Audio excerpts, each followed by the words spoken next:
Ujú. ¿Cómo llegaste a esto? Llegué a esto después de perderlo todo hace 4 años.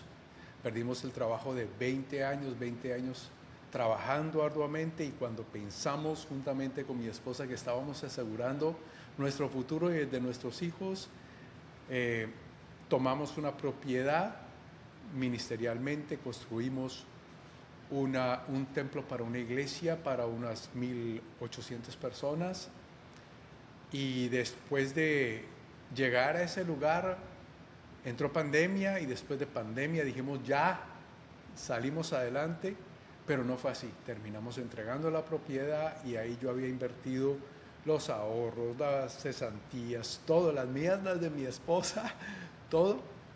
Pero paralelamente empezamos un negocio. Siempre he sido comerciante, siempre he tenido negocio, toda mi vida. Ujú. Y,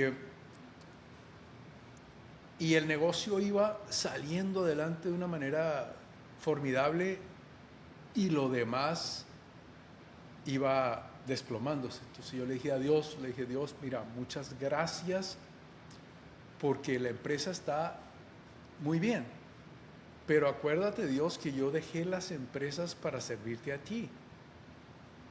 O sea, ¿por qué esto va bien y por qué esto no?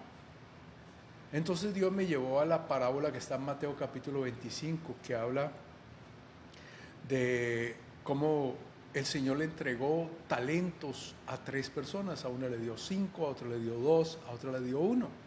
El de 5 produjo el 100%, produjo 5. El de 2, el 100%, produjo 2. Y el de un talento lo enterró y dijo, tengo miedo. Cuando regresó el Señor y le pidió cuenta, le dijo, sabía que eras duro, por eso lo enterré. Y aquí está lo que es tuyo. Y el Señor le dijo, siervo malo, infiel, has debido aunque sea entregarlo a los banqueros para yo ganar intereses. Entonces el Señor me dice, ¿qué fue lo que pasó con el siervo que enterró su talento? Le dije, Señor, lo llamaste siervo malo y siervo infiel. Entonces me dijo, ¿por qué enterraste tu talento? Ujú. Y yo le dije, Señor, porque yo pensé que yo te estaba agradando. Me dijo, lo que me agrada a mí es que todo lo que yo les he entregado, las capacidades, los dones, los talentos y las habilidades, sean puestas a producir. Mm. Y ahí es donde he hecho de mi vida, juntamente con mi familia, la misión de ayudarle al pueblo de Dios a salir de ese esquema de la falsa humildad, que es el que es pobre es el que es humilde. Pero la humildad no es pobreza.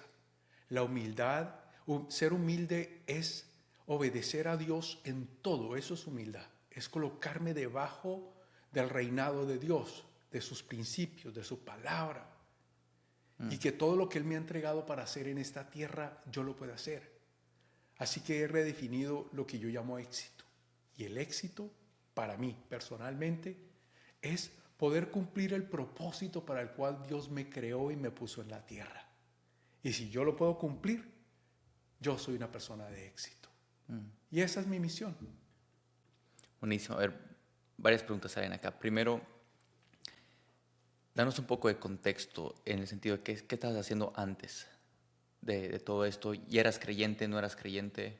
No, yo soy odontólogo de profesión, Ujú. de ascendencia libanesa. Mi papá fue siempre comerciante, mi mamá también.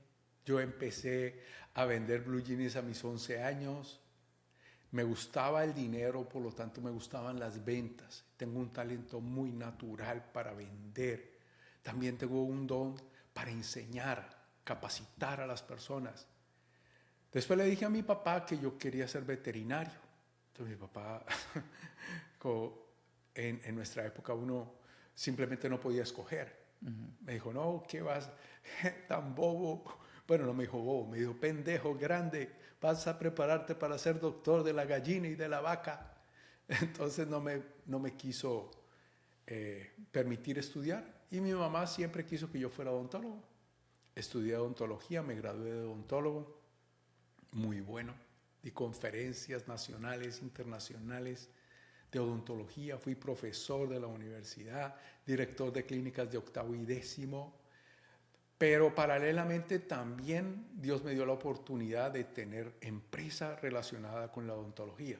Entonces monté una empresa de distribución de productos odontológicos. Después empecé a traer equipos odontológicos. En el año 2010 mis ventas empresariales eran de 1.8 millones de dólares. O sea, me iba muy bien empresarialmente. Conocí al Señor en el año 97 y allí le entregué mi vida en una iglesia cristiana. Mi vida cambió, me enamoré del Señor. Siempre he creído en el Señor, pero lo conocí personalmente. Mi matrimonio fue restaurado, mi ser fue cambiado. Y en el año 2000 me ungen pastor y empiezo a servir al Señor. En el año 2010 escuché que el que predica el Evangelio viva del Evangelio. Y yo dije, esto es para mí. Entregué mis empresas y me dediqué juntamente con mi esposa a tiempo completo a eso. No nos fue mal, nos fue bien. Y por eso todo lo entregamos allí. Pero en todo ese proceso vino como un tiempo de oscuridad. Lo perdimos todo, a pesar de trabajar fuertemente. Y empieza la empresa a salir y ahí es donde yo digo, entonces Dios también quiere y puede uno tener empresa, pero también predicar el Evangelio. Entonces estamos dedicados a ambas cosas, pero en este momento mi misión primordial, porque tengo el don y la capacidad y el llamado de Dios, es activar a las personas en ese don dado por Dios para producir abundancia. Perfecto. Ahora, ¿tú dirías que Dios quiere que prosperes financieramente? O sea, que todos prosperemos. Por supuesto, por supuesto. Es una verdad, es una realidad de Dios. En el primer capítulo y el segundo capítulo de Génesis, Dios bendijo al hombre. Esa palabra bendición, lo primero que escucharon los oídos de Adán y Eva, lo primero que escuchó el hombre al ser creado fue la palabra bendición. Y esa palabra bendición es la capacidad sobrenatural para que todo te salga bien. No quiere decir que no tengas problemas, pero que todo te salga bien. Después el Señor le dijo, fructifica, multiplica, domina, sojuzga. Dios creó el jardín del Edén y en el jardín del Edén colocó oro, plata, piedras preciosas. Y le dijo a Adán y Eva, todo esto es de ustedes. O sea, Dios preparó, como lo llamamos en ventas, un nicho. Dios preparó un lugar de abundancia para ellos. Lo único que les dijo, miren, estos arbolitos, de este no coman, del árbol del bien y del mal y del árbol de la vida. ¿Sí? Fue lo único que se reservó Dios. Todo lo demás era para el hombre y el hombre podía hacer usufructo de todo eso. Además, las escrituras están llenas. A veces cuando alguien habla que Dios quiere que lo prosperen, Dios quiere que tenga riqueza, lo tildan a uno del evangelio de la prosperidad. Es que habla del evangelio de la prosperidad. La pregunta sería ¿dónde está el evangelio de la pobreza? Porque si está la luz, también está la tiniebla. Si está el bien, está el mal. O sea, si hay un evangelio de la prosperidad, también debería haber uno de la pobreza. El primer salmo, escrito por David, habla de que es como el hombre plantado a orillas del río, que todo lo que hace prospera. En el libro de Deuteronomio dice que el Señor es el que da el poder para producir la riqueza. Salmos dice que el Señor se deleita en la prosperidad de sus siervos. Jesús vino a traer vida y vida abundante. El ladrón viene para matar, robar y destruir, dijo Jesús. Pero yo he venido a traer vida y vida en abundancia. Entonces, hay una falsa educación de que la pobreza es humildad. Y que la persona que es pobre le dice, es que él vive en un barrio humilde. Pero yo he conocido pobres orgullosos, nada de humildad tienen. Entonces es necesario que el pueblo de Dios sepa que Dios quiere que prospere, fructifique, multiplique, domine y sojuzgue sin sentirse culpable.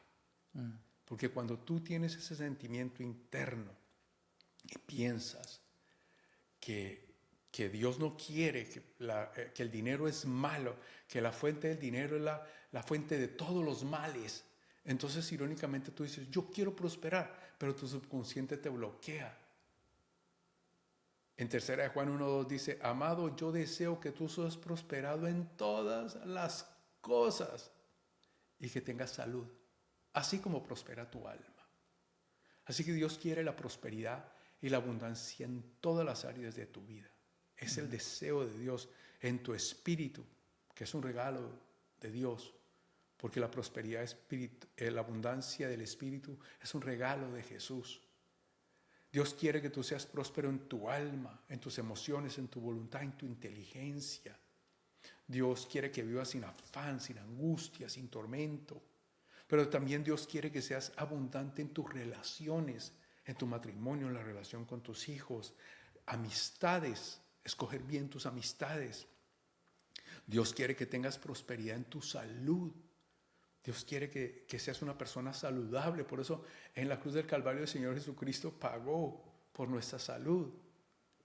Dios también quiere que tú seas próspero en tu propósito. Porque ¿para qué Dios te pondría y te daría dones, capacidades, talentos, sabiduría, inteligencia, creatividad, si no quiere que la uses al máximo? Él dice que quiere que la buena tierra es la que da fruto al 100%. Entonces nosotros como empresarios debemos dar el 100% como trabajadores, porque no todos tenemos el don de ser empresarios, pero como trabajador, como médico, como artista, debo de dar el 100% de todo lo que Dios me ha dado, sirviendo a la humanidad. Y al servir a la humanidad, yo recibo una retribución, porque lo hago con integridad, lo hago con valores. Y por último, Dios quiere que seas prosperado financieramente. Es el deseo de todo padre. Yo soy padre de 2 hijos y soy feliz cuando a ellos les va bien en sus proyectos. Yo creo que ningún papá o ninguna mamá dice, ay, voy a orar para que mi hijo le vaya mal. No. ¿Cómo Dios puede llegar a eso? A pensar que Dios no quiere que lo tengas. Abundancia quiere decir que yo tengo para mí lo suficiente para mis hijos, para mi casa, pero también para alguien más. Eso es abundancia. ¿Qué tal, mi gente? Si disfrutaste de este momento, puedes hacer clic justo aquí para ver la entrevista completa. Y no olvides suscribirte. Nos vemos.